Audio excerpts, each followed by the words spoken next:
Hi, Mystery Recapped here. Today, I'm going to explain a drama show called The Society. Spoilers ahead. Watch out and take care.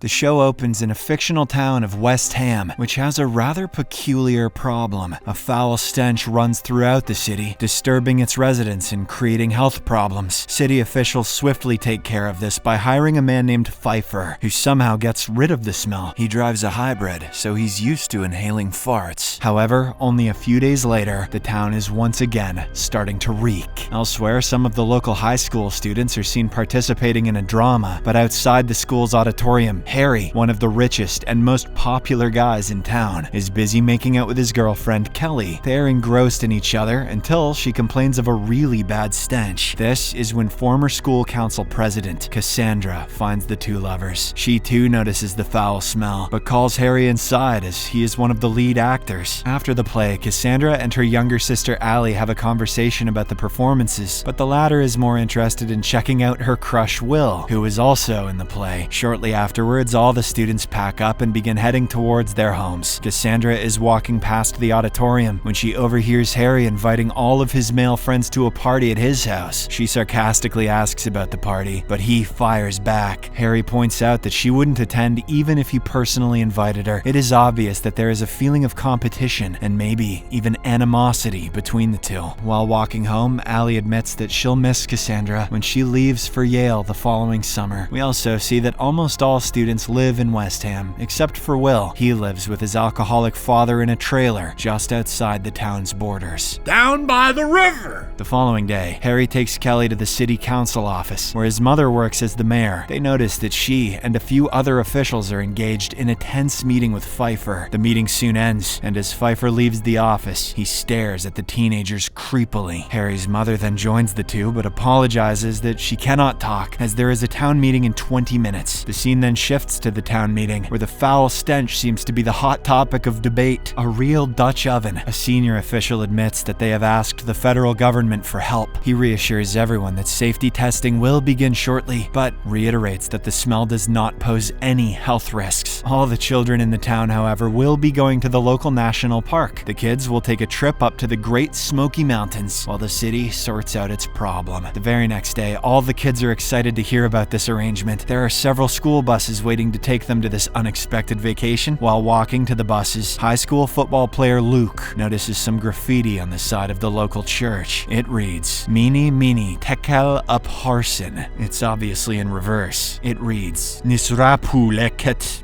No. And his friend Grizz notices that it is a Bible verse. It is an ominous quote that translates to, "You've been weighed in the balance and found wanting." The jocks quickly disregard it, but Grizz stays a little longer, contemplating what the quote is trying to say. After saying goodbyes to their families, all the teenagers board the bus. A manipulative and confident student, Campbell, asks to sit next to the loner, Elle, who looks uneasy and annoyed. The trip then begins amid heavy rainfall, and the students fall asleep on the way. But later that night, the drivers announce that there has been a landslide and they must return to West Ham. In the next scene, all the buses safely make it back to the town, and the drowsy students disembark. But they are shocked to see that no one is there to pick them up. The teenagers quickly head to their respective homes, only to find that no one is there either. This makes them realize that something is wrong, as all of their parents, as well as the entire society, is missing. As confusion takes hold of the town, the students gather in front of the local church. Cassandra, being the most senior, suggests that they all just go home and sleep, but the majority of the students stay back and throw a party in the church. They start to dance, booze begins to flow, and nobody seems to care about anything. Moments later, Kelly witnesses her boyfriend Harry being flirty with another girl. She storms out in anger, while he tries to explain that it was just a misunderstanding, babe. In the church's backyard, Campbell attempts to flirt with Elle, but she flat out rejects him. Similarly, a drunk Allie approaches her crush, Will, and admits her feelings for him. She also leans in for a kiss, but he doesn't seem to be interested in her at all. In fact, he rudely rejects her and walks away from there. Meanwhile, Grizz leaves the party to urinate, but notices something really off. off. The graffiti on the church's wall is now gone without a trace, leaving him extremely confused. In the middle of the night, the school nerd, Gordy, is woken up by a call from his best friend. The latter alerts him to the fact that they are completely cut off from the rest of the world. They can call and text people inside the town, but there is no internet or phone signal to the outside. What worries her the most is that not even 911 can be contacted at the moment. The next morning, Cassandra tells her friends that she plans to get a car and drive to the closest town to get help. Harry disagrees with this, asking why she should be the one to go. He then organizes his own group, composed of his friends Luke and Grizz, to leave with him for the nearby town. Moments later, this group reaches the city limits, only for them to notice that the road abruptly ends in a dense forest. They then race the other way to another road out of town, but the guys are shocked to see that the train tracks headed out of West Ham are also blocked by forest. This town's hitting puberty harder than we are. Sometime later, Cassandra and a few others also arrive at the tracks. It is now clear to everyone that there is no way out of the town. Cassandra suggests that they stick together and share whatever resources are present. However, Harry once again disagrees and decides to head back to his own house. He asks Kelly to come with them, but she angrily refuses to even talk to him. That afternoon, Cassandra, who has a heart murmur, is desperately trying to get to the prescription cabinet in the local pharmacy. The whole section is locked away behind a steel gate, which refuses to even budge. Gordy, who is also at the pharmacy, tries to comfort her and asks if everything is okay, but the situation gets worse when he notices that Cassandra's lips are beginning to turn blue. The duo then rushes to her home and searches for her medication. She has every other pill nicely stored in boxes, except the one that she needs right now. Gordy realizes he isn't of much help at the moment, but does promise to take care of Cassandra. He's useless, but at least he says he isn't. Thankfully, Allie soon arrives home and sees her sister in a delicate state. It turns out that Allie had kept her sister's heart medication separately so that it would be easy to grab in case of emergency. She also hid the fire extinguisher just in case of a fire. She hands a plastic bottle of these pills to Cassandra. Allie also encourages her sister to take charge of the city and guide everyone. Elsewhere, a scouting party of Luke, Grizz, Emily, and others are trying to make their way through the woods. They are here to see if they can hike out of West Ham and get help from nearby towns. They walk for several miles, but the jungle keeps getting more dense. Thus, they take a break and eat whatever food they had packed from their homes. Someone asks for the peanut butter, and while Emily is getting it, she is bitten by a snake. Luke and the others quickly jump into action and attempt to save her. However, Grizz notices that Emily seems to be suffering from an allergic reaction rather than the venom from the bite. Things start to get dire as she soon goes into shock, while Luke desperately tries to give her CPR. Meanwhile, the other students are gathered at the local church, and nobody has any idea what is happening. Cassandra, encouraged by her sister's earlier words, attempts to console everyone. She says that they need to ration food and share resources until they can figure out a solution. However, Harry once again disagrees with her and has a completely different view. He says that they should simply keep whatever they have and individually decide what to do. A fierce argument then breaks out as the two start yelling insults at each other. Suddenly, their back and forth is interrupted by Campbell, who fires a shot into the air. He then points the gun at Cassandra and says that he agrees with Harry. Campbell announces that anyone who agrees with Harry should leave the church. Just as almost half of the students are about to leave, the scouting party arrives at the church. The sight of Luke carrying a lifeless Emily leaves everyone stunned. All the quarreling and differences are thus set aside because of this horrible incident. Luke and some of his friends bury Emily's body in the local graveyard. The kids then try to go back to their normal lives as best as possible, but it's harder on some than others. One girl in particular seems to be the most affected by this whole situation. She decides to just sit on a bench near the town's main bus stop and wait until her parents return. Cassandra and Allie try to talk her into going back indoors, but she refuses to budge. On the other hand, there is this weird group of students that begins to meditate and pray in the town's park. They encircle a bunch of rocks and beg that God shows them the way. Right on cue, a total solar eclipse covers the entire town in darkness. The praying group thinks this is a sign from their God, whereas Gordy has a different view. He tries to calm down everyone, saying it is simply a solar eclipse, which is a common scientific phenomenon. Not common, but alright. That evening at her house, Cassandra suggests that they should start taking note of how much food they have left in the town. She also knows that not everyone, especially Harry and his group, will take her initiative kindly. So, Cassandra gives the work to her sister and warns Allie not to let anyone know that she is behind the plan. Following this, Allie and Will head to the local mart to make make an index of everything they have. There are simply too many aisles, so they decide to split up to distribute the work. Will sits down in front of the mart, creating an index of the can of beans that they have. Kelly also arrives moments later and offers to help him. On the other hand, Allie is taking notes of other food in the mart's storage room. She quickly finishes her work and heads to the front, only to see Will and Kelly laughing together. This makes her feel rejected, and she decides to go back home without informing Will. On her way back, she bumps into Harry, who tries to start a conversation with her. Harry is rich, good-looking, and definitely a man who likes to flirt around despite having a girlfriend. "I have a boyfriend, Harry." Well, you look like the kind of girl that could use two. He invites Allie to his house later that night, where he is organizing a game of fugitives. Allie respectfully refuses the offer, but before leaving, she reveals that Kelly is all alone with Will in the mart. Meanwhile, Elle, who barely has any friends in the town, gets dressed up and heads out. She makes her way over to a nearby house to hang out with some of her classmates, but is denied entry and turned away. Elsewhere in the West Ham Council building, a deaf student, Sam, and his good friend Becca go through old photographs of the town. They are looking for clues which would help them make sense of what's happening, but suddenly, Becca runs out of the building and throws up in a nearby bush. Sam has no idea what got into her, but it is obvious that she is sick of his shit, and she's pregnant. In the meantime, Gordy has been reading a lot of medical books and even managed to get his hands on a stethoscope. Oh, go Gordy. He has a crush on Cassandra and is doing his best to help her with her heart murmurs. In fact, he tries to hear her heartbeat through the stethoscope, but is distracted when he sees her cleavage. "Your heart looks good. I mean, your boobs sound nice.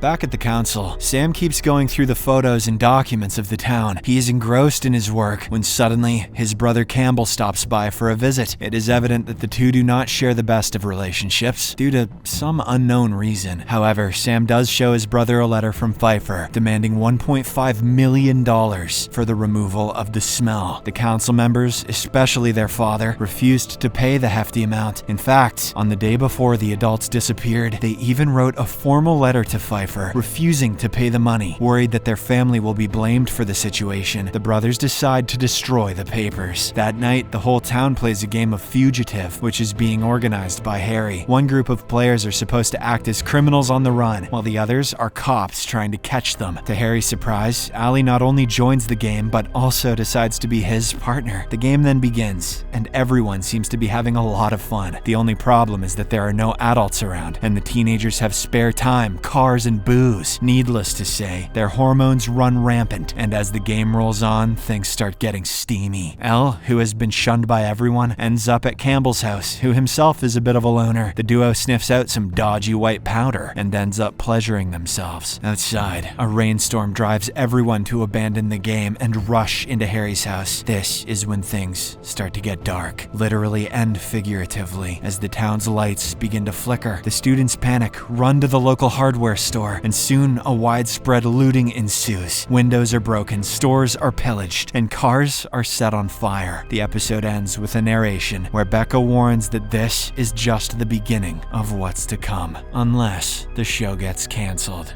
Subscribe for more videos like this, turn on notifications, and leave a like to help the channel out. Thank you for watching.